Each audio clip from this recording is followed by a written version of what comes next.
What if the reason people trust you isn't kindness at all? What if it's something colder, something you were never taught but somehow learned anyway? In silence, in survival, in every room where you had to read a face before it turned on you. You felt it, that strange power of knowing what someone feels before they say a word. Most people call it a gift. Tonight, you'll learn why it might actually be a scar. Emotional intelligence. 2 words dressed up in corporate seminars and self-help books, sold to you as a soft skill, nice to have. But strip away the branding, you find something far older, something forged, not taught. Picture a child at a dinner table.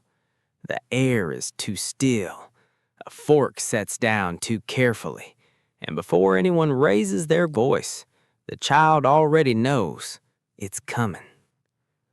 That child grows up, and the world calls them intuitive, empathetic, emotionally intelligent. But few ever ask the real question. What kind of childhood teaches a person to read danger in a silence? Because high emotional intelligence isn't always born from love. Sometimes it's born from fear. Let's go back to where it started. She was 7 years old the first time she learned to disappear without leaving the room. Her mother's moods moved like weather, no warning, no pattern. So the girl learned to watch. The tilt of a jaw, the pace of footsteps on hardwood, the half-second pause before a sentence that meant everything was about to change. She wasn't gifted. She was scanning for exits that didn't exist. By adulthood, she could walk into any room and know, almost instantly, who was anxious, who was lying, who was one wrong word from breaking. Colleagues admired her. Friends confided in her. You just get people, they said. They didn't know what it cost. Because emotional intelligence, real emotional intelligence, requires something most people never do. It requires you to sit inside someone else's pain without drowning in it. And she had never learned where her feelings ended and everyone else's began. Psychologists have a name for this: hypervigilant empathy. It looks like emotional intelligence. It even performs like it. But underneath, it isn't calm awareness. It's a nervous system still bracing for impact. The twist is this: the very trait that makes someone seem so emotionally evolved, the reading of micro-expressions, the anticipating of needs, the eerie calm in chaos, can be the same trait born from childhood hypervigilance, trauma, or growing up around instability. True emotional intelligence and trauma-trained empathy can look identical from the outside. One is chosen. One is survival wearing a calmer face. She didn't know which one she had. For years, she never asked. The difference reveals itself in one place: boundaries. The woman with true emotional intelligence can feel your pain and still say no.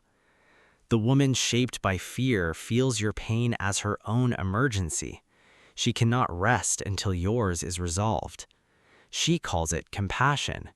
Her therapist, eventually, calls it something else: fawning, a trauma response disguised as virtue. It took her 31 years to understand the difference.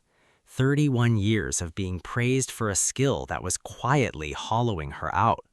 Because reading rooms for danger and reading rooms with peace feel nothing alike from the inside. The signs of high emotional intelligence, real emotional intelligence, are quieter than people expect. Not the ability to feel everything, but the ability to feel deeply and remain intact. To sit with someone's grief without needing to fix it. To say, that must be hard, without absorbing the hardness into your own body. To know your own emotions well enough that other people's can't hijack them. That is intelligence. Fear only imitates it. So look again at the people you call so emotionally intelligent. Ask what taught them that skill. A stable home or an unstable one? Ask it of yourself, too.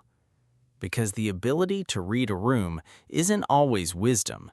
Sometimes it's a childhood you survived, still running quietly in the background of every relationship you have.